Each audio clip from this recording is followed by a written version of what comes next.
Bəqərə surəsi 1-ci və 2-ci ayələrin qrammatik təhlili. Bismillahirrahmanirrahim.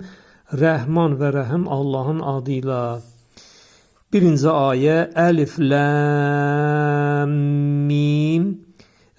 Buna müqəddəyə hərflər deyirlər. Hərf olduğuna görə qrammatik təhlili yoxdur. 2-ci ayə Zəlikəl kitabu la raybə fihi hudən lil muttəqin. O kitab heç bir şək şübhə yoxdur ki, müttəqilər üçün bir yol göstəricisidir. Zəlikəl kitabu, o kitab. Zəlikə burada işarə əvəzlidir, kişi cinsindədir, hallanmır, mübtədadır.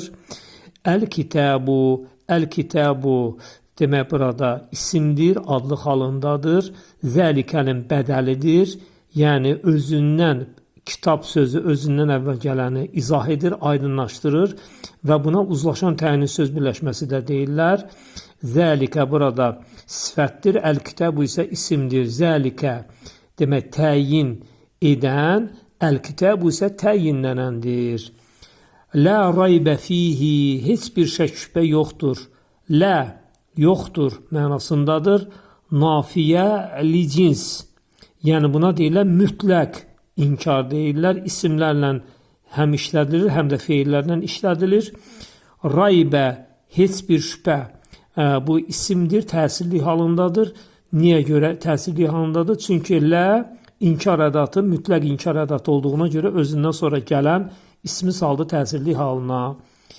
Demək, fihi onda lənin xəbəridir, şibhi cümlə, car və məcrur. Car yəni fi ön qoşması. Demək, hi isə nədir? Yəlik halında olan nədir? Bitişən əvəzlikdir. Ona görə car və məcrur adlanır. Sonra zəlikə mübtədasının xəbəridir. Demək, lə raybə fihi, zəlikənin nə edir? Burada xəbəridir. Hudən lil muttəqin, müttəqilər üçün bir yol göstəricisidir. Hudən ikinci xəbərdir.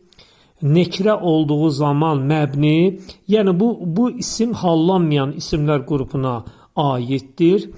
Sonra lil muttəqinə, müttəqilər üçün hudənin sifətidir. Sifətdir. Niyə görə sifətdir? Çünki ərəb dilində qeyri-müəyyənlikdə olan isimdən sonra gələn nitq hissəsi sifət olur. Tərkibi li ön qoşması və əl-muttəqinədən ibarətdir. Və li ön qoşması muttəqinəni də yəli və təsirli halına salıb. Əl-muttəqinəyə də isimlərin düzgün cəmi deyirlər.